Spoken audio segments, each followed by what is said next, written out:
स्वागत छ हजुरहरूलाई मेरो युट्युब च्यानलमा after long time 3 or 4 month भनौँ लगभग।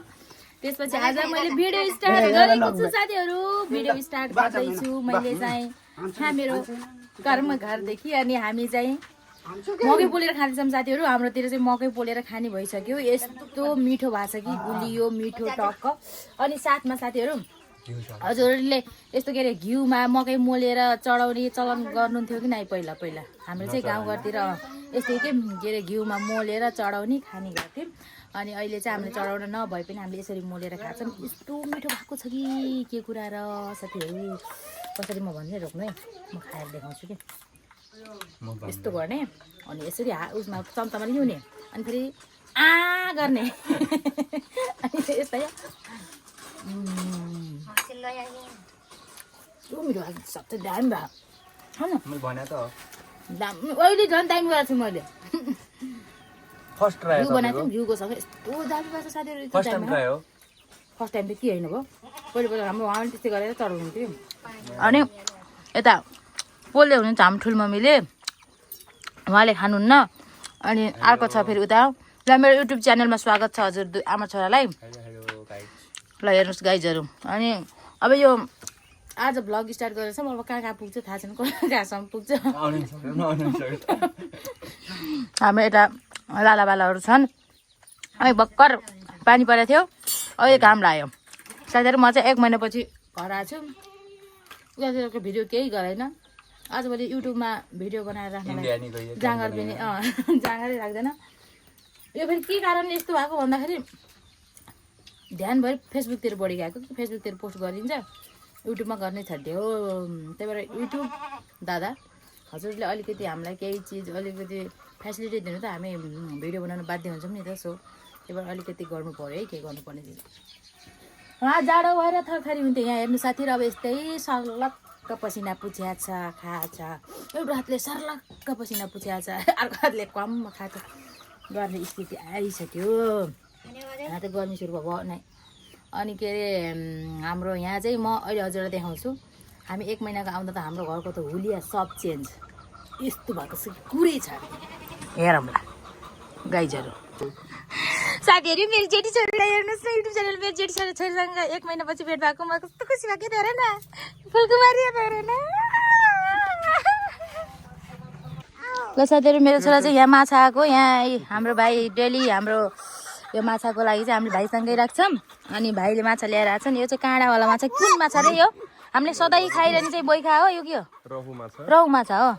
ए ल रहु माछा राख्दैछौँ भाइसँग। हामी चाहिँ आफ्टर लङ टाइम यहाँ माछा सिटी बजाउँदा बजाउँदै माछा खाने मान्छे नआएर भाइले चाहिँ जाने रहेछन्। अब हामी चाहिँ बनाउँदैछौँ। भ्लग स्टार्ट गरेको यहाँ दिउँसो 4 बजे सम्झेर बल्ल यहाँ भिडियो गराउँदैछौँ। नास्ता खाँदैछौँ साथीहरू हामी चाहिँ। उता हेर्नु पर्छौँ केजी बुवा त्यही हुन्छ। अनि साथीहरू हामीले चाहिँ खाजासाजा खाइसक्यौँ। 4 बजिसक्यो। यस्तो गर्मी छ, यस्तो गर्मी छ कि यहाँ। अनि म घर आउँदा चाहिँ त मेरो घरको हुलिया त साइड चेन्ज हेर्नु त साथीहरू। ल हेर्नु यहाँ यो पुरै बर्खालहरू बनेकै थिएन क्या, अहिले त पुरै चेन्ज भएछ साथीहरू। मेरो छोरा चाहिँ बनाउँदैछ। अनि के भन्छ अरे हेर्नु न, सब चेन्ज। अनि बारीहरू यस्तो मकै ल्याएर त हरियाली कस्तो रमाइलो भएको छ। ल हाम्रो चाहिँ अगाडि यो उहरू भएर राम्रो भएको छ, राम्रो हुँदैछ। कस्तो छ साथीहरू? अनि हजुरकोतिर के छ कस्तो छ भन्नु त। यहाँ त यस्तो एकदम गर्मी सुरु भइरहेछ। मकै चाहिँ मजाले खाने भएको छ। हेर्नु न मकैहरू यहाँ देख्नुभयो नि त, यस्तो मजाको मकै भइरहेको छ। अनि हाम्रो अझै काम चाहिँ लाग्छ समय। अनि फुलहरू पनि माथि राम्रो भएर रहेछ। मैले देखाएन हजुरलाई, अहिले टाइम मिल्यो भने देखाउने छु। र मकैहरू हेर्नु न कस्तो राम्रो भएको छ, देख्नु भयो नि साथीहरू। कस्तो मजाको हरियाली छ त होइन, राम्रो भयो नि त साथीहरू। हेर्दै गर्नु होला है त मेरो आजको भ्लग। के हो पानी भयो? यही को हो? क्यों? नमस्ते। ओ माय गॉड, खै मेरा बाबै किन हो? ओ माय गॉड, अनि के हो त नि घडीमा त पुरै स्मार्ट वाच बनाइएको छ त घडीमा किन यसरी इन्डियाको ओहो ओ माई गड साथीहरू हेर्नुहोस् आफ्टर लङ टाइम पछि 1 महिनापछि हामी माइजु भान्साको भेट भएको छ लाइक गर्नुहोस् भ्लगमा हाई म डेभिड थरिन भन्नुहोस् खै साथीहरू हेर्नुहोस् स्मार्ट वाच ओहो चल्छ साँच्चैको खै त ल हेर्नु साथीहरू स्मार्ट वाच ए भगवान् हामी त देख्न नि पाएको छैन नि त्यस्तो कस्तो राम्रो हुन्छ म त गेम खेल्ने त्यसमा हो त्यस्तै गेम खेल्न ल्याइदियो कि फोन गर्नलाई केटीलाई सिम भयो पो फोन गर्ने ए सिम भएपछि भनेपछि फोन गर्ने विचार छ ए भगवान् हेर्नुहोस् बाबुराम बस्नेत र प्रतीक्षा केसी तपाईँको छोराले यदि सिम हुन्छ भने फोन गर्ने मन छ अरे यहाँ केटीलाई हो त्यही भनेर बसेको छन् हाम्रो चाहिँ यहाँ बिउ राख्नु थाएको यही हो अब यहाँ खनेर बिउ राख्नुपर्ने हुन्छ हामी चाहिँ बाख्रा लगेर जाँदैछौँ बाख्रा तोडिदिनको लागि बारीमा हाम्रो संसारकी प्यारी बहिनी चाहिँ पछाडि साथीहरू ल हिँड्यो ल छ हिँड यता पनि घाँस त आजभोलि त कति भएर रहेछ नि छ आउँदै थिइन् संसारकी प्यारी बहिनी मैले धेरै पछि आज ब्लग बनाएको प्यारी बहिनीले देखिनु पाएँ कस्तो अब झन्डै मरेन कस्तो घाँस त कति भएर रहेछ यहाँ पानी पनि आएर रहेछ हाम्रो चाहिँ यस्तरी पानी चार्छौँ साथीहरू भुलबाट ल होइन यो गर्मीमा त्यो तातो स्वेटर लाउँदा कस्तो फिल भइरहेछ आनन्द आएछ छैन शीतल छ शीतल साथीहरू यतिकै चढ्छ खाली यत्रो खाली त्यहाँ ऊ त केही छराएन रहेछ ल हाम्रो चाहिँ यहाँ खाली एरिया चाहिँ हेर्नु यस्तो छ अब यही हो त चराउने चाहिँ म चाहिँ धेरै पछि आएँ साथीहरू ल हेर्नु त गाईहरू हाम्रो बाख्रा घाँस यस्तो रहेछ अस्ति हामीले घाँस नपाएर दुबो खरुत्न परेको थियो अहिले चाहिँ हेर्नु त घाँस यस्तो मजाको घाँस ल हेर्नु यही पनि खाना पाएर धेरै माथिन्छ अब यता न ल हाम्रो यहाँको नजरिया चाहिँ हरियाली मकै भएर दामी छ साथीहरू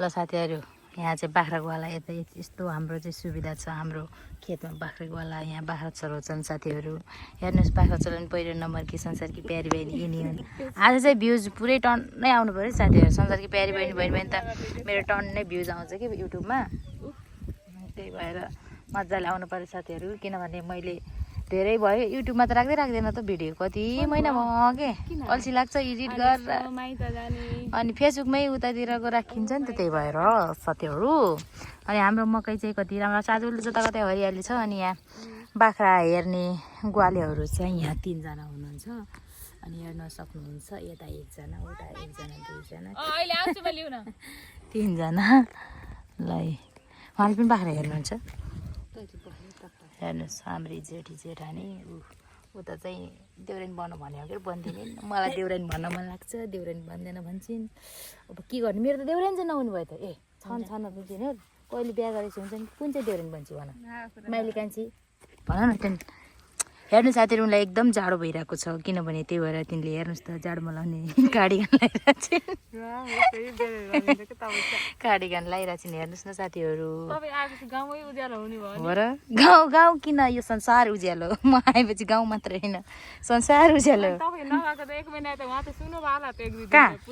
जम्मा 1-2 दिन सुन्यो होला र सधैँभरि सुन्नुहुन्छ के अरे रिमा बहिनीले कस्तो प्यारो कुरा गर्छिन् साथीहरू सुन्नुहोस् है अनि अरू भन बहिनी होइन यस्तो हुन्छ कि खास त एक दिन त अब तपाईँ अब बानी परे हुन्छ हैन पछि त जसलाई पनि त्यही हो होला साथीहरू यस्तो हुन्छ कि मलाई त नि यत्रो बस्नु भयो नि तपाईँ अब तपाईँको लागि उहीँको याद आउने झर्ल्याक हुन्न त्यस्तो मलाई त त्यस्तो हुन्छ भाइ कहीँ गएर बसेपछि त हो र मलाई फेरि केही हुन्न साथीहरू त्यस्तो मलाई त जहाँ गए हुँ राम्रो साथीहरू केही हुन्न आफू जन्मेको ठाउँ त झन् मलाई प्यारो हुँदै हुन्न कि किन हौ किन यस्तो हुन्छ कि मलाई त यो गाउँलाई त गर्नु भएन बरु आफ्नो गाउँलाई त मुटुक टुक्रा ढुकढुक भन्नु यो गाउँ त हजुरको हेट हो ढुकढुक सुन्नु अनि साथीहरू हाम्रो प्यारी बहिनीको कुराहरू सुन्ने गर्नुहोस् कि अझै भनौँ न अरू कुरा गरौँ कस्तो रमाइलो कुरा गर्छन् कि यिनीसँग बस्यो भने त दिन बिता थाहा हुन्न साथीहरू बुझ्नुभयो नि दिन रात बिता थाहा हुन्न मसँग बसेपछि हो त्यही भएर त्यसै मैले संसारकी प्यारी बहिनी भन्छु त हाम्रो प्यारी बहिनीलाई हामी प्यारी प्यारी भएर त हाम्रो सबैको प्यारी भएर यस्तो कुरा मिल्छ यस्तो कुरा गर्छन् मेरो बहिनीले यत्रो दिनसम्म त मलाई नपाएर देख्न नपाएर साथीहरू यस्तो यिनको त मुड त ढड्किनै छोड्यो अरे कि आफै सोच्नुहोस् न छोडेको थियो नि आन्टी कस्तो हाम्रो घरै आउन छोडेको थियो खाँदै छोडेर हे भगवान त्यही भएर गाह्रो छ यी यसरी बाख्रा चराउने रहेछन् यस्तो रमाइलो गर्ने रहेछन् के थाहा त मलाई आज हो नि केटाहरूले चराउँछ ल हेर्नुहोस् यी बाख्राहरू यसरी मजाले पनि जुत्छन् यी ल हेर्नुहोस् देख्नुभयो नि यदि तपाईँहरूलाई बाख्रा बोका अनि पाठापाठी खसी केही चाहिएको छ भने ल सम्पर्क गर्नु होला अब यो हाम्रो हो यो कालो चाहिँ हाम्रो खसी हो उताको रातो पनि हो तर हामीले रातो चाहिँ बेच्दैनौँ कालो चाहिँ बेच्ने हो त्यो पनि दसैँ तिहारमा आउनु होला यदि चाहिएको छ भने त्यस धेरै त पर्दैन 60-70 हजार जति लिएर आउनु होला तपाईँले जे जस्तो भयो नि पूर्णिमा मगरको घर महँगै भन्नु छ पूर्णिमा दिदीले किनभने अलिकति थोरै पर्नेलाई नि डबल ठ्याक्कै तपाईँ आउनुला किन मेरो युट्युब फ्यामिलीहरूलाई त म एकदम सस्तोमा दिन्छु नि हो अगाडि पुगेछन् हो यस्तो घाँस छ यस्तो पुरै हाम्रो यो हामीले साथीहरू के गर्यौँ भन्दाखेरि ए बाख्राहरू चरुन् यस्तै हाम्रो छिमेकीहरूले बाख्रा चराउनुहुन्छ होला भनेरै हामीले यो खाली छोडिदिएको कि बाँझै राखेको मकै नछोडेको कारणै त्यो हामी कति सोच्छौँ सुन्नुभयो नि कति हामीले सबैको सोच्छौँ घरको मात्रै सोच्दैन कि सबै गाउँ परिवार सबै समाज सबको सोच्छौँ भनेर नि त ए त्यही भएर हामीले पुरै छोडिदिएको थियौँ त्यही भएर प्यारी बहिनीले चढाउनु पाएको छैन गाउँभरिको भन्दा पनि तिमीले चढाउनु त पाएको छैन त्यो कुरा हो त्यो इम्पोर्टेन्ट हो कि गाउँभरिको कुरा छोडिदिउँ न बहिनी ए यो खसी हाम्रो हो हाम्रो यो ठुलै देखिन्छ त अर्को योभन्दा ठुलो देखिन्छ कि यो रातोभन्दा यो र यो दुइटा जम्ल्या हो तर यो ठुलो देखिन्छ यस्तो घाँस साह्रो पनि नखाने अस्तिको ल साथीहरू म चाहिँ निस्केँ यहाँ एकछिन बाख्राहरू ल्याइदिएर आएको थिएँ दिदीहरूलाई उ गर्न अनि उता चाहिँ दिदीहरू बाख्रा हेर्दै हुन्छ म चाहिँ अब किचनको काम गर्नुपर्ने पनि त हुन्छ सो आज भ्लग त्यति धेरै लामो होला नहोला अहिले चाहिँ म अर्को बाटो हिँड्दैछु अनि अरे यताको चाहिँ हाम्रो मकै हो उताको चाहिँ छिमेकीहरूको उहाँहरूको चाहिँ कस्तो कालो देखिने कि मकै त्यो उहाँहरूले मल अलि धेरै राखेर पनि होला अब चाहिँ छापछेपाएर एकदम डर हुन्छ साथीहरू किन भन्दा बर्खा लाग्यो अनि हेर्नु न यस्तो हरियाली छ डर हुन्छ यताको हाम्रो यताको अरूको उताहरूको अनि मकैबारी दर्याममा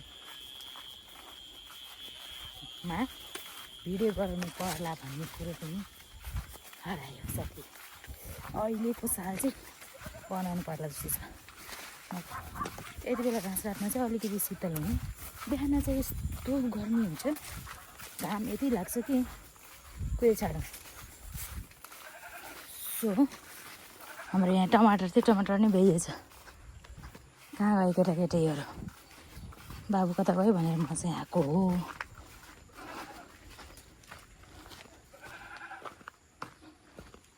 हेलो साथीहरू हेर्नुहोस् त यहाँ चाहिँ आज हाम्रो कान्छी फुपूले के भन्छ अरे हामीलाई कोसेली पठाइदिनु भएको छ कोसेली चाहिँ साथीहरू हेर्नु न यो के भन्नुहुन्छ तपाईँहरूकोतिर हामीले चाहिँ शीतल चिनी भन्छौँ शीतल चिनी हेर्नु न यो रेड कलरको त मैले फर्स्ट टाइम देखेँ भाइ रेड कलरको मिल्दो रहेछ त अनि फुल पनि पठाइदिनु भएको रहेछ शीतल चिनीको फुल ल हेर्नुहोस् साथीहरू अनि हाम्रो फुपूलाई धेरै धेरै धन्यवाद यति मेरो घिड्किसो मेटिदिनु भएकोमा खालि यसरी गाडीमा पठाइदिनु भएको रहेछ साथीहरू थ्याङ्क यू सो मच फुपू यति गर्मी छ कि मलाई यति गर्मी लागेर चाहिँ के पुरै छाडिदिनु। बिहान राखेको रौँमा छाडा चाहिँ त्यहाँ लगेर फ्राई गरिसकेँ मैले, थोरै फ्राई, अनि आधा चाहिँ ग्रेभी टाइपको गराउँछु किनभने अरूले चाहिँ खानुहुन्न, बुवाहरूले खानुहुन्न फ्राई भनेको। सो साथीहरू अहिले चाहिँ म ग्रेभीको लागि बनाउँदैछु गर्मीमा माछा। कस्तो होला साथीहरू, यस्तो गर्मी भगवान् राम्रो लाग्थ्यो। वा यत्रो महिनै पछि नि त लगभग झन्डै महिना पुग्न लाग्यो के अरे बसेको भएर नि होला। यस्तो गर्मी चाहिँ एक टाउको दुख्छ। यो मान्छे हेरौँ न बसिन आएर हात खराब गरिदियो। म खाना बनाउँदैछु। आजको भ्लग अब यस्तै नै हुने होला। यहाँ चाहिँ यो रसको लागि अनि के बनाउनु साथीहरू, भिडियो अब भ्लग त त्यस्तै भयो, धेरै हुँदैन होला, अब यस्तै होला आज भ्लग। अब यही पकाउने खाने है, आज भ्लग यहीँ एन्ड गर्नुपर्छ कि क्या हो साथीहरू। अहिले धेरै मोटाइयो 2-3 KG. Bye bye, see you next vlog. अब कहिले हो फेरि, कति मन पछि हो।